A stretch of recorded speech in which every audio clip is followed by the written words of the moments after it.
Basically अभी हम pre mature हम आपको अपना बता रहे हैं, लेवल पे ये भी प्री मैच्योर है।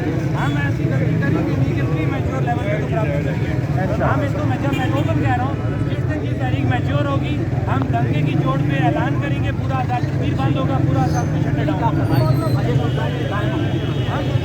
2-3 घंटे का आप हमें टाइम देना, उसके बाद हम आपस में बैठ के तय करते हैं।